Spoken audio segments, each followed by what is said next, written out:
Hi, my name is Tracy, and I'm going to be telling my story to my friend Nitza, who is from Puerto Rico. So here we go. So in the beginning, God spoke the heavens and the earth into existence. He created man in his image and gave him dominion and a helpmate. After creating for days, God looked at everything and said that it was very good. And he modeled for us rest.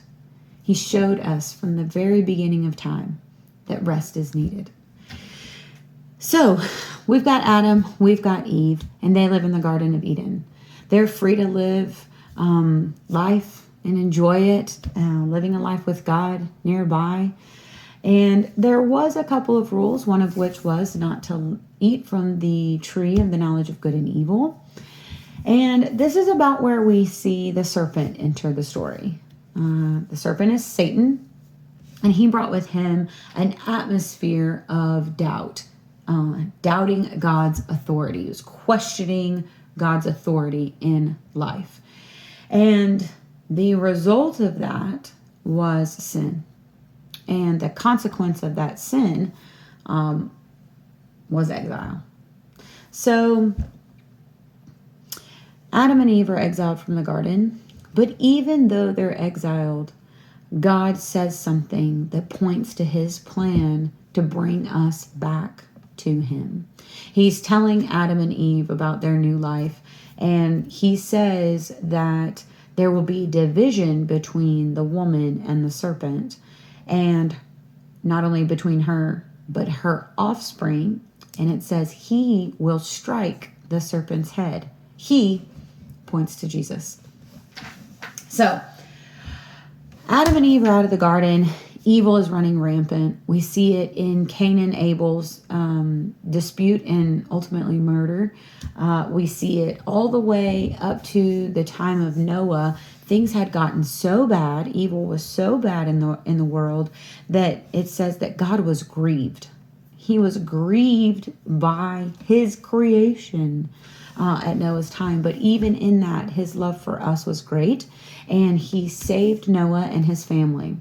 But it wasn't even that long after that people were at it again, right? Arrogance this time on full display as we see the people trying to build a tower up to the heavens. So God could have left us there. I mean, he could have just, and left us. But he didn't, because he loves us. We can see God's character on display time and time again, where he shows up to save his people.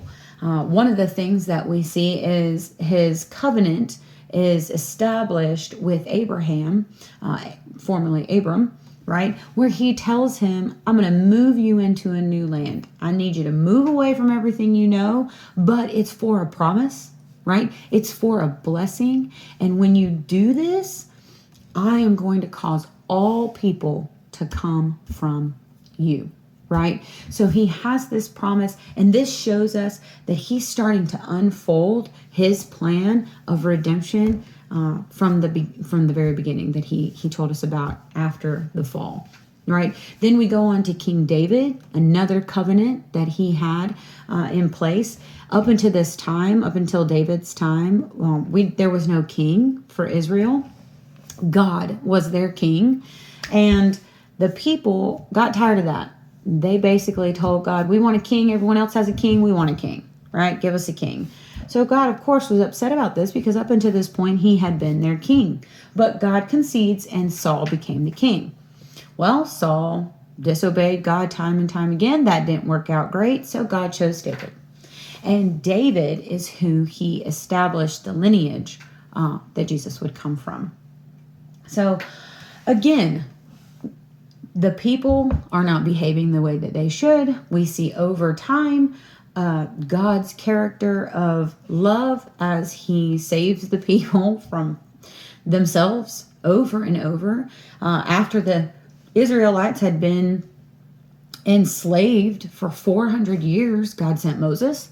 Moses saved the people, parted the Red Sea, right? We got the 10 Commandments. Those were there not to point fingers at the Israelites, right? But instead to make them recognize the sin in their lives. Again, God is looking out for us. He's trying to show us why we need him. And so even beyond that, right, he sends prophets. The prophets come in, and some of them are just solely there to tell you about the sin present in your life, but others are pointing to hope. Others are talking about the future and what's coming. And what's coming is Jesus, right? Amidst the fact that we've got these great kings like David, who brought back in the importance of the ark, which is where God dwelled, right? And Solomon, his son, one of the wisest and most prosperous kings ever, right, known to mankind, who rebuilt the tabernacle so that the people would have a place to come and be with God and fellowship with him. Even he ended up in sin that caused a massive divide and separation in the kingdom. So we have no unity, no kingdom, no land, nothing. And these prophets are coming and they're interwoven in this, trying to speak of hope and realizing that life is not where they want it to be. And they get that, but that Jesus is coming. And when Jesus comes, he's going to be the best king that's ever been known to the Israelites. The laws will no longer be written on tablets. They'll be written on the hearts of men instead. And they are pointing to a king like they've never seen before, right? So let's move into that time. Here we have Mary, who is impregnated by the Holy Spirit before she is married to Joseph, right? And then on that night that Jesus was born, there was nothing special about that day, only about that birth, right? So we see Jesus, fully God, but fully man. Okay, so nothing special about that night. So Jesus is born on any other day in a manger. But here's where we see kind of the connection from heaven and earth. There was the announcement of Jesus's birth by an angel, right? So we have a heavenly being come to earth. That's that deity, that godliness that's being shown, comes to earth and talks to shepherds.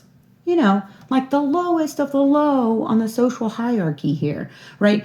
Shepherds, heavenly being, lowly people, fully God, fully human, right?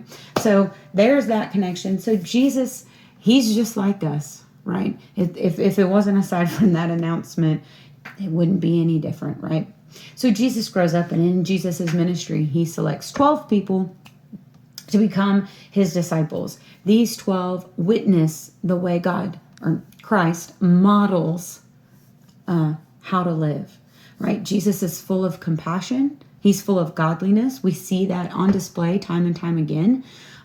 His godliness empowering him to heal and do miraculous things in every town he seems to come in.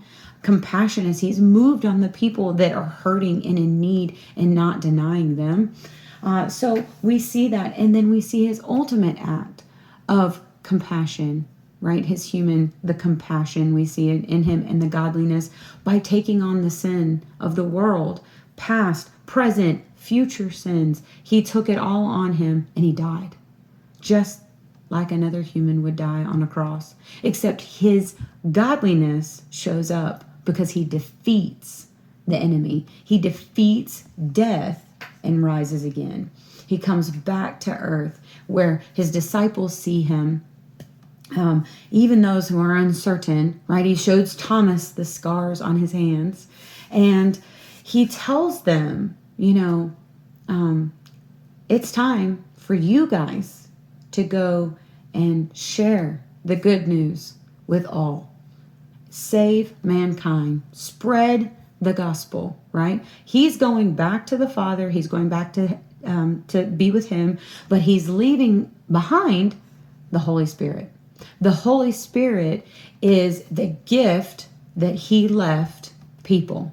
And it is through the power of the Holy Spirit that we are able to witness to the world, right? So Jesus tells them, you know, the Holy Spirit is coming to help you, right?